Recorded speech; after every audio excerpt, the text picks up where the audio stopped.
Joining me in studio is Muckpaloo Ipeelie, the CEO of Urban Inuit Identity Project and other organizations, the Collingwood Unity Collective, Collingwood Indigenous Circle Group. It all started when she was an urban Inuk who wanted to regain her connection to Inuit culture. Muckpaloo, thank you for joining the Jukebox. Yes, I'm so happy to be here. So you mentioned the Collingwood Indigenous Circle Group. I did create that last September, and I've been part of the Unity Collective, was established, and I'm a member. I've been there for a few months now. Yes, and I own the Urban Inuit Identity Project, which I opened full time in January. Wonderful to have you, and we are so excited to host you very shortly at the Collingwood Music Festival youth program. You've put together a terrific program to inspire our youth. Can you tell us a little bit more about the games we're going to experience, the Arctic Olympic Games? Yes, absolutely. It was really an awesome opportunity when you asked me to be part of that, Daniel. And it was great to know that you were asking me what I could bring to the table on that. And I thought the best thing to bring would be Arctic Olympics because they're inclusive, welcoming, fun, easy to do. And I know that word Olympics might sound intimidating, but it's actually just finding your own strength, determining what you can do, and just having fun while you're doing it. These Olympic Games, they're resourceful and innovative games, which you can do at any time. And these were created out of Inuit wanting to have fun during the long winter months where there wasn't any sun. They're meant to induce laughter and just a good time. And in addition to that, you're sharing with us a fascinating presentation about Inuit culture. These events will take place at the Duntroon Highlands Golf Club. You'll be sharing some Inuit traditional knowledge with us. Yes. Inuit traditional knowledge translates to Inuit Hayumayu Takungi in Inuktitut, and it just means what Inuit have always known to be true. And a lot of people don't realize that Inuit, we do have our own culture and way of being, which is different than the Indigenous people here in the South, my First Nations brothers and sisters. The games encompass Inuit Hayumayu Takungi, and I thought it would be really fun to show who Inuit are to the community, and we're very inclusive, and I think it's going to be great. So this is taking place Saturday, July 9th. For more information, visit collingwoodfestival.com/youth, collingwoodfestival.com/youth, 2 p.m.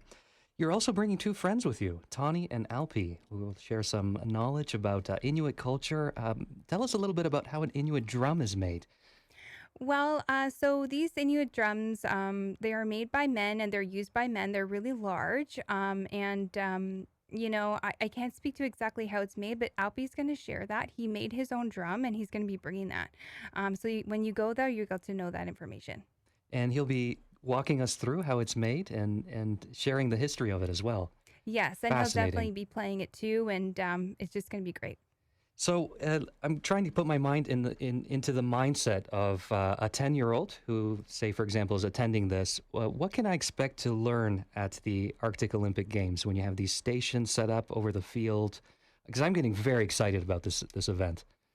Well, if you're a 10-year-old, you are going to be able to step into your silliness, have a lot of fun. It's going to encourage laughter, smiles. So definitely that silliness piece is going to be there. It'll also include teamwork, working together, working on your own, and pitching in order to gain the prize that's going to be offered. Wonderful. Your identity is Inuk. Tell us a little bit how that has shaped your mission in starting these projects. I grew up in Ottawa where I had my Inuit peers, and I had an Inuit specific resource called Tangasuving Inuit. And there I was able to play games and really be in the Inuit way, which is laughter and fun and eating the food and that.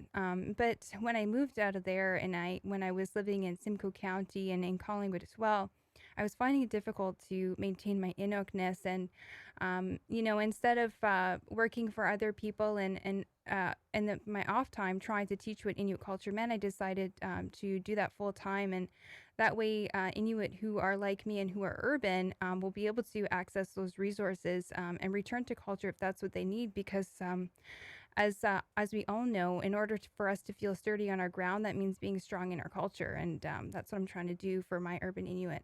Very good. Thank you, Muckpaloo.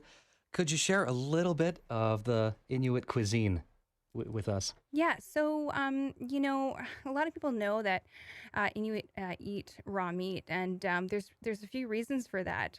So raw meat includes raw seal, caribou, and whale. And when you cook those foods, you're actually cooking out the vitamins. And so seal and whales actually synthesize their own vitamin C. And so, and speaking to that, you don't need to eat an orange after. You just eat that meat and you have all the vitamins you need. That's nutrient dense and rich. Also, speaking to that, these meats are the seal and whale is packed with lipids. And in that way, Inuit have been eating the keto diet for a really long time, if you think about it. We're not necessarily eating carbohydrates like bread and grain, and so when we're eating that raw meat, we're satisfied with the high fats and the vitamins, and so in turn, though, we are susceptible to diabetes, right? And so we should be eating that protein, that meat, like that, and yeah, especially the caribou too. It's packed with lots of vitamins too. Fascinating discussion, Muckpaloo. We could go on for hours, especially talking about nutrition and food needs. I know keto diets are quite a fad right now, returning. Yes.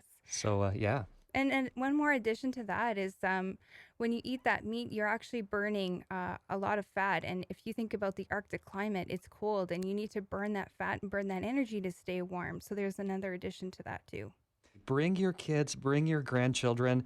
It's a free event. All you need to do is go to our website and submit a simple RSVP, and you'll be there enjoying this fascinating presentation with Muckpaloo about Inuit culture. That's the collingwoodfestival.com/youth.